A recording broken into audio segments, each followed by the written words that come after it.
La Grande Guerre est finie. L'Allemagne devient une république pour la première fois de son histoire.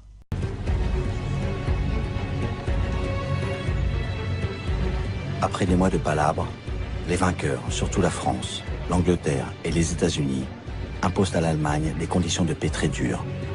Le traité de Versailles, signé le 28 juin 1919, condamne l'Allemagne à payer d'énormes indemnités, les réparations, qui vont peser sur son économie et seront au cœur de la contestation allemande. L'Allemagne est aussi amputée de 13% de son territoire et d'un dixième de sa population. Le film allemand de l'époque dénonce le dépeçage du reste de son territoire. Le pire est la séparation de la Prusse orientale du reste du pays pour recréer la Pologne démantelée au XVIIIe siècle et lui donner un accès à la mer. Pour beaucoup, à droite, le traité de Versailles, élaboré par les Alliés, est considéré comme un déshonneur national. Les démocrates allemands qui l'ont signé sont considérés comme des traîtres. La glorieuse armée allemande, disent-ils, n'a pas perdu sur le champ de bataille, elle a été poignardée dans le dos. Et qui est responsable, demande la droite. Elle se déculpabilise en désignant des boucs émissaires. Les Alliés, qui ont gagné la guerre, les démocrates sociaux et les Juifs, bien sûr. New York, 24 octobre 1929.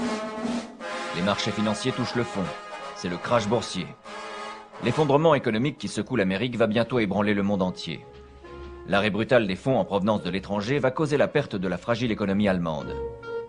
Des milliers de petites affaires et de commerces ferment. Très vite, 6 millions d'Allemands se retrouvent sans travail.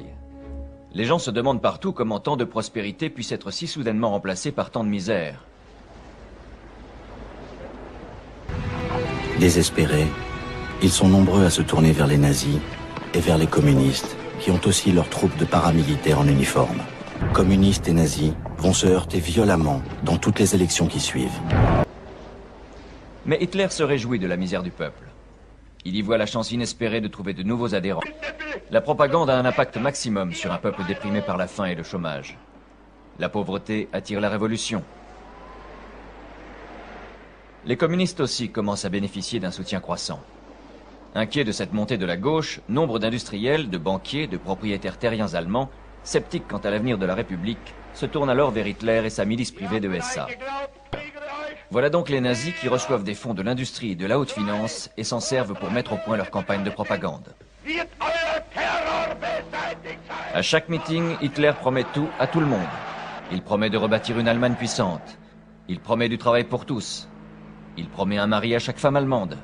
Il promet de déchirer le déshonorant traité de Versailles. Il promet d'éliminer la corruption au plus haut niveau.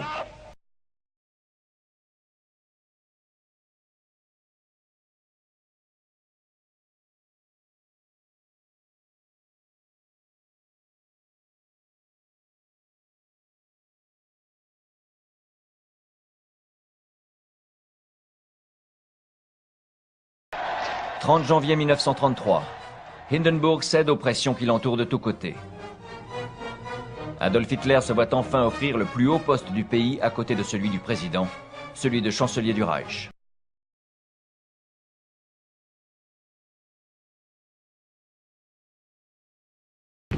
Le soir même du 30 janvier 1933, Goebbels organise à Berlin, comme dans toutes les grandes villes, une retraite au flambeau qu'il veut grandiose.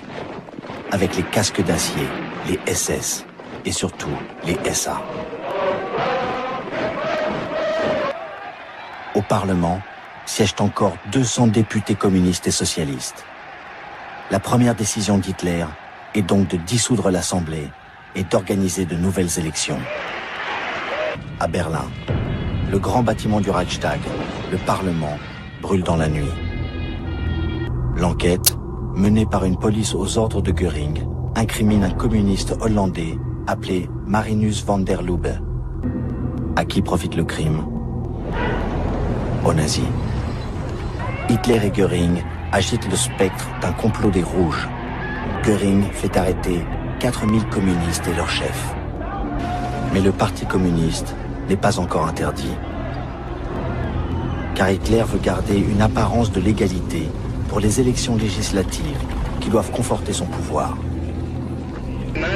Göring donne sa version mensongère du résultat des élections.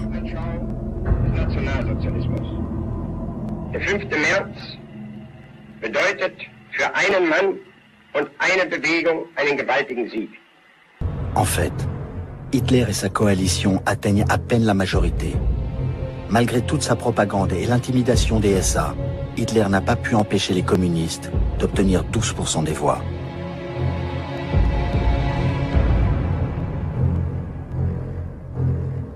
Alors Hitler jette le masque et entre dans l'illégalité, avec la complicité de son gouvernement. Il supprime l'élection des députés communistes, les fait arrêter et envoyer dans les camps de concentration d'Oranienburg, près de Berlin, et de Dachau, près de Munich, qui viennent juste d'être installés par les nazis. Ce sont les premiers des 16 camps ouverts pendant la seule année 1933. Le nombre des détenus politiques passe à 100 000 dans les premiers mois du régime. Comme le Reichstag a brûlé, Hitler réunit le nouveau Parlement à l'Opéra Royal, encerclé par les SA, pour demander les pleins pouvoirs. Il n'y a plus de communistes. La plupart sont dans les camps. Les 94 socialistes qui sont encore présents auront le courage de voter contre Hitler. Ils seront, eux aussi, arrêtés, emprisonnés ou contraints à l'exil. L'Assemblée se suicide en votant les pleins pouvoirs à Hitler pour 4 ans. Hitler a supprimé les syndicats. Le 21 juillet 1933, il interdit le Parti socialiste. Le parti nazi est désormais le parti unique. Les opposants au régime s'enfuiront comme ils pourront, où ils pourront, surtout en France. Beaucoup de ceux qui ne partiront pas à temps, ou qui voudront rester pour continuer la lutte, seront capturés et martyrisés dans les camps. L'immense majorité des Allemands s'accommodera de la dictature.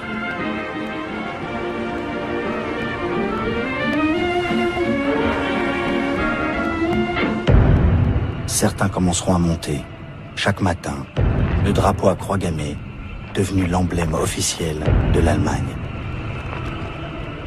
Les autres, une fois la presse muselée, ne pourront plus lire que des journaux nazis.